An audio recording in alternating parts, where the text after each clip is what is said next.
If you were to visit the small African village of Kasinga in the rolling hills of western Uganda, and if you were to take a left at the crossroads and follow a narrow dirt path between two tall banana groves, you would come to the home of a girl named Beatrice.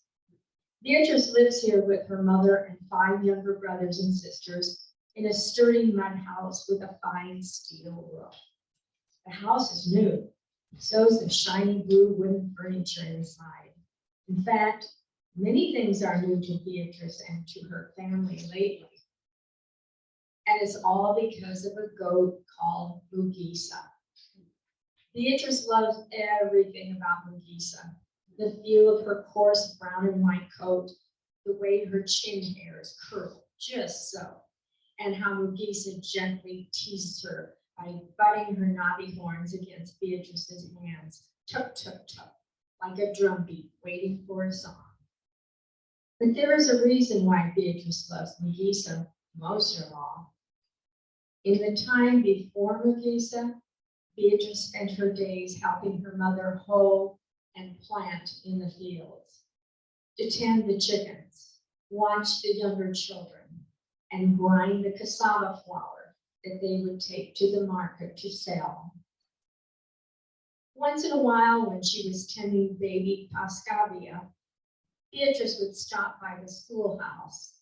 Often the students had carried their long wooden benches outside to work under the cool shade of the jackfruit trees. Then Beatrice would stand quietly off to one side, pretending she was a student too. Oh, how she longed to be a schoolgirl. How she yearned to sit on one of the benches and figure sums on a small slate chalkboard. How she wished to turn the pages of a worn copybook and study each word over and over until it stuck in her mind like a burr. I'll never be able to go to school, she would sigh. How could I ever save enough money to pay for books or a uniform? And that's to let us know, girls, that in that country, they don't have free education. You girls go off to school and our taxes pay for your education, but people don't have to buy their uniforms. They don't have to pay to go to school. And there, if you don't have the money, you don't go to school.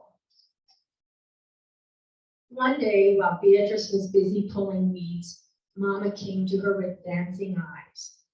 Beatrice, some kind-hearted people from far away have given us a lucky gift. We are one of 12 village families to receive a goat. Beatrice was puzzled. A goat? What kind of a gift was a goat? It couldn't get up each morning and start their charcoal fire for cooking. It couldn't hike down to the stream each week and scrub their dirty clothes clean. Couldn't keep an eye on Grace, and Moses, and Harriet, and Joash, and Scavia. Her long fingers tugged patiently at the weeds. Well, that's very nice, Mama, she said politely. Then Mama added, it will be your job to take care of our goat. If you do, it can bring wonderful things. Beatrice looked up at her mother. Well, will this goat come soon, she asked, because I'd like to meet such a goat. Mama laughed. Good things take time. First, I must plant pastures and build our goat a shed. Beatrice nodded slowly. Surely Mama knew what she was doing. I'll help you, she declared. For the next few months, Beatrice worked harder than ever. She helped Mama collect the posts for the shed walls, then lashed the posts together with banana fibers. She planted narrow bands of stiff elephant grass along the edges of their cassava field. She put in pigeon trees and lab vines between the banana trees. Finally, one day, Beatrice's goat arrived, fat and sleek as a ripe mango. Beatrice stood shyly with her brothers and sisters, then stepped forward and circled the goat. She knelt close, inspecting its round belly, and ran her hand along its smooth back. Mama says, you are our lucky gift, she whispered. So that's what I will name you, Mugisa, which means luck. 2 weeks later, Mugisa gave birth.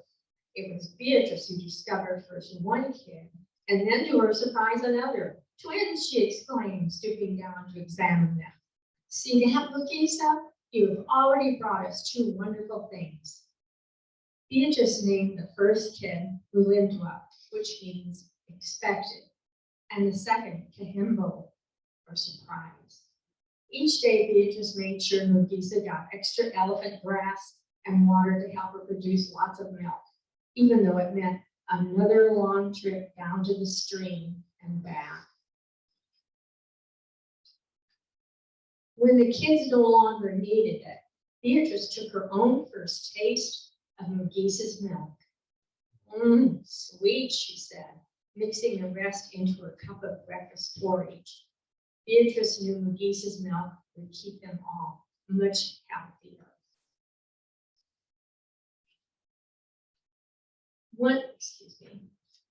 Now each morning after breakfast, Beatrice would head off to the shed to sell whatever milk was left over.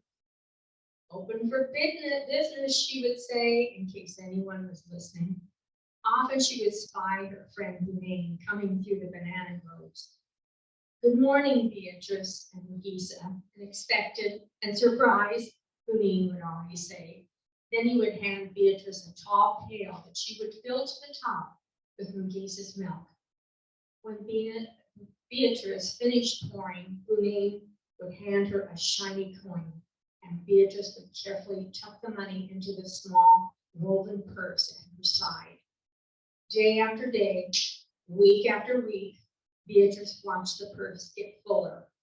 Soon there would be enough money for a new shirt for Moses and a warm blanket for the bed she shared with Grace. One day, Beatrice returned from collecting water and noticed Mama frowning and counting the money in her woven purse. Beatrice put down the water can and rushed to her mother's side. Mama, what is it? She asked. What's wrong?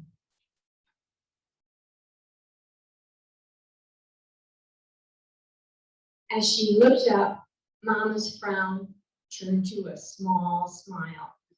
I think, she said, you may just have saved enough to pay for school. School? Beatrice asked in disbelief. What about all the other things we need? First things first, Mama said. Beatrice threw her arms around her mother's neck. Oh, Mama, thank you. And then she ran to where her goat stood chewing her cud and hugged her tight. Oh, Mugisa, she whispered, today I am the lucky one. You have given me the gift I wanted most. The very next week, Beatrice started school. On the first morning that she was to attend, she sat proudly waiting for milk customers in her new yellow blouse and blue jumper, Mugisa by her side. Beatrice felt nervous and excited at the same time. Mugisa pressed close, letting her coarse coat brush softly against Beatrice's cheek. Oh, Mugisa, Beatrice cried, I'll miss you today. And then she thought again about all the good things Mugisa was bringing. Mama said that soon surprise would be sold for a lot of money. It will be enough to tear down this old house, she had explained. We will be able to put up a new one with a steel roof that won't leak during the rains. Beatrice heard a rustle and noticed Bunane heading toward her with an empty milk pail. He eyed her new uniform and sighed. You're so lucky. I wish I could go to school. Beatrice reached out and touched Bunane's arm. I've heard that your family is next in line to receive a goat. A smile crossed Bunane's face. Really? Really? Then Beatrice kissed Mugisa on the soft part of her nose, close to where her chin hairs curled just so, and started off to school. Our responses for today is 668. They cannot save.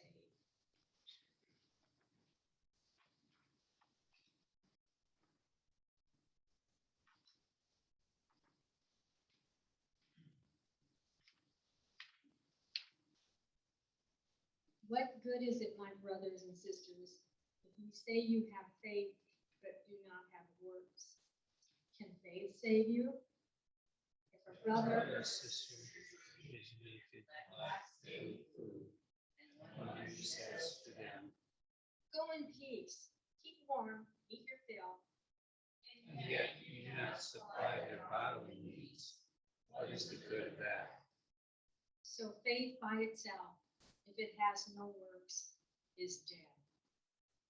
Show me your faith apart from your works, and I by my works will show you my faith.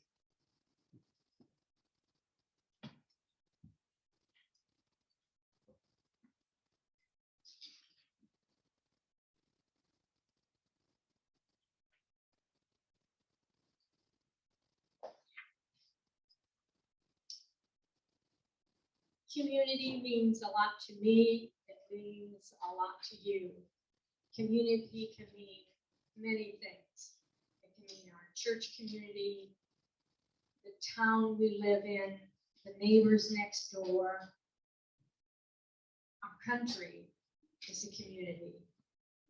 The world is a community of a kind. And I'm going to tell you this poem that means something special to me.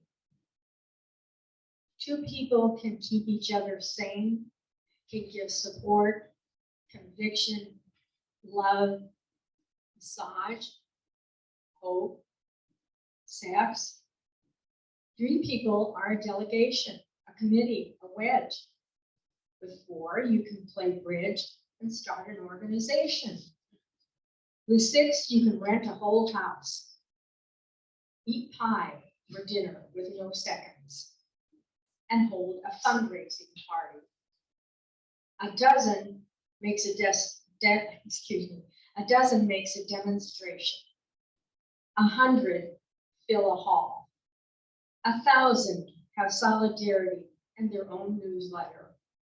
10,000 power and your own paper. 100,000 your own media. 10 million your own country. It goes on one at a time. It starts when you care to act. It starts when you do it again after they said no. It starts when you say we, and who know who you mean, and each day you mean one more.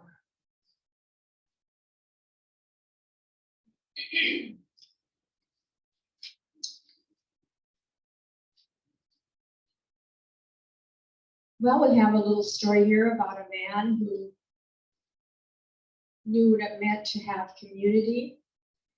George Sturgeon genuinely cared about people around the world, and he wanted the next generation to care too. That's why, while driving to a youth retreat in Bismarck, North Dakota, he paid attention to a radio program talking about walking for a cause. George's idea began to take shape. Would youth sacrifice their own steps so that someone around the world would have enough food and water? In 1969, that's exactly what happened. Teens and young adults who had George's idea pioneered this walk concept in Bismarck, raising funds for families around the world through Lutheran World Relief and Church World Service. The seeds were quite literally being planted for the crop hunger walk. That day, 1,000 people walked, raising $25,000. Bismarck's innovative walk sparked conversations across the nation, but it was Reverend Bill Sowers in York, Pennsylvania, who took the next step forward. His congregation was already engaged with Church World Service Friendship Farms initiative, where farmers volunteered a portion of their produce for families in need. Reverend Bill knew that the York community was hungry to do more, so he invited them to walk in 1970. Margaret Horn, the youth leader from a neighboring congregation, responded to this invitation with a call to action of her own. I will walk, Will you walk with me?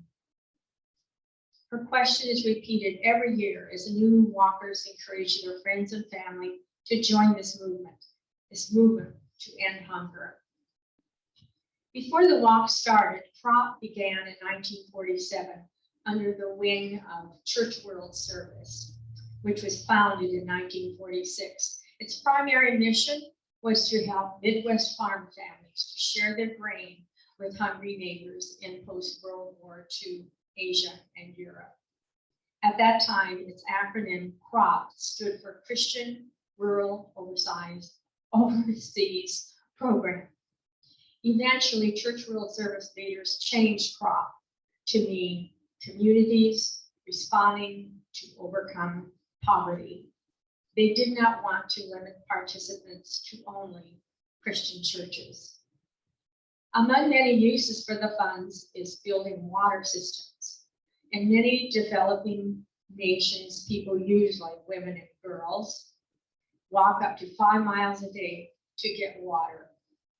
Monies go to supply seeds for community gardens, chickens, goats as a source of milk and income.